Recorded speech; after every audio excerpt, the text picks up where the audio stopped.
অর্থাৎ ঘাসের লেন্থ, অর্থাৎ ঘাস যেগুলো ব্যবহার করা হচ্ছে সেই ঘাসগুলোর লেন্থ কতটুকু থাকছে, এবং সবচেয়ে ইম্পর্টেন্ট যে ব্যাপারটা সেটা হচ্ছে পিচ রোল করার টেকনিকের জায়গাটা। আপনি কতক্ষণ রোলিং করবেন, কি পরিমাণ রোলিং করবেন, কোন ধরনের রোলার দিয়ে রোলিং করবেন, এই জায়গাগুলো। এবার একটু একে একে আসতে চাই। প্রথমত যে বিষয়টা সয়েল কম্পোজিশনটা, সয়েল কম্পোজিশনে দুইটা ফ্যাক্টর কাজ করে, একটা হচ্ছে ক্লে কন্টেন্ট আর একটা হচ্ছে স্যান্ড কন্টেন্ট। যেটা বলা হয় যে একটা রানের পিচ তৈরি করার জন্য অন্তত 50% বেশি ক্লে কন্টেন্ট ব্যবহার করতে হয়, আবার স্যান্ড কন্টেন্টটা 5% নিচে। তার মানে আপনি একটা বিষয় চিন্তা করে দেখেন যে আইপিএলের যে পিচগুলো তৈরি করা হচ্ছে সেখানে ক্লে কন্টেন্ট আসলে সত্যিকার অর্থে 70 বা 80% পর্যন্ত ব্যবহার করা হতে পারে, এবং স্যান্ড কন্টেন্টের পরিমাণ আসলে একদম খুব মিনিমাল পর্যায়ে নামিয়ে আনা হতে পারে। আরেকটা বিষয় সেটা হচ্ছে ময়েশ্চার। পিচে যদি প্রচুর পরিমাণে ময়েশ্চার থাকে সেক্ষেত্রে কিন্তু আসলে পিচ লো হবে, টার্নিং হবে। সো তারা সেই জায়গাটায় ইন্ডিয়াতে যেটা করার চেষ্টা করছে যে পিচে ময়েশ্চারটা যাতে খুব বেশি না হয় এইটাকে মিনিমাইজ করার চেষ্টা করছে। এবং হ্যাঁ, ওয়েদার একটা বড় ইম্প্যাক্ট ফেলে। আপনি যখন প্রচণ্ড গরমের মধ্যে খেলছেন সেই সময়টা যেটা হয় যে পিচটা ড্রাই হয়ে যায় সবচাইতে বেশি। এই কারণে ওইটাকে অ্যাডজাস্ট করার জন্য ঘাসের লেন্থের একটা পরিমাপ আছে যাতে পিচটা ড্রাই না হয়ে যায়। দ্যাট মিনস যেহেতু ওয়েদারটা বেশ কিছু জায়গায় আমরা গতদিন দেখলাম যে কলকাতায় প্রচণ্ড পরিমাণের গরম, সেই জায়গাতেও এত রান চেজ হলো, 260-এর উপর রান চেজ হলো।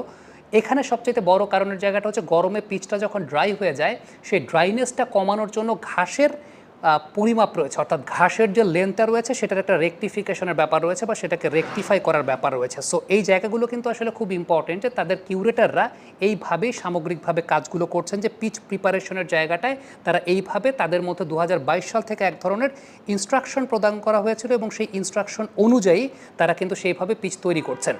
এখানে আরেকটা বিষয় আবার খুব ইম্পর্টেন্ট, তা হচ্ছে কালো মাটির পিচ এবং লাল মাটির পিচ। কালো মাটির পিচগুলোর যেটা হয় ইলাস্টিসিটি অনেক বেশি হয়, কালো মাটির পিচগুলোতে ক্লে কন্টেন্টের পরিমাণ বেশি হয়। লাল মাটির উইকেটগুলোতে ক্লে কন্টেন্টের পরিমাণ কম হয়, লাল মাটির উইকেটের ইলাস্টিসিটিটা কম হয়।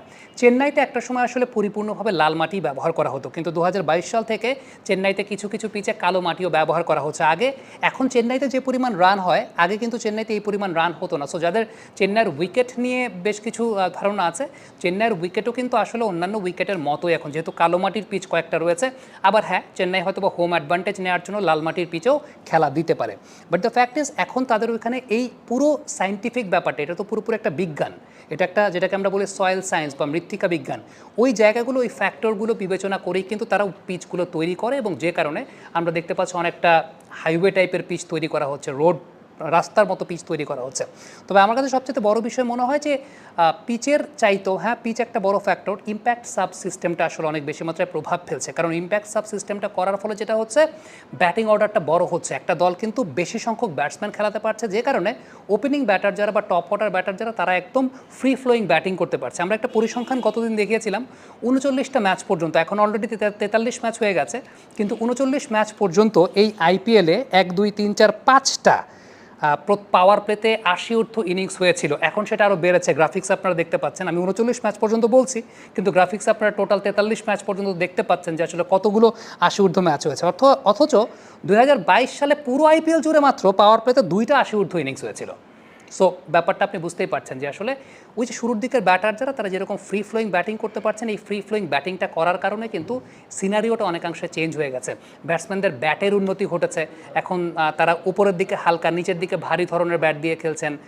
সব কিছু মিলিয়ে the game has changed in IPL, এই ব্যাপারে কোনো সন্দেহ নেই। পিচ একটা অনেক বড় ফ্যাক্টর, সেই সঙ্গে ইম্প্যাক্ট সাবটাও অনেক বড় একটা ফ্যাক্টর হিসেবে কাজ করছে, প্লেয়ারদের মেন্টালিটিটাকে অন্যভাবে ঘুরিয়ে দিচ্ছে সত্যিকারের অর্থে।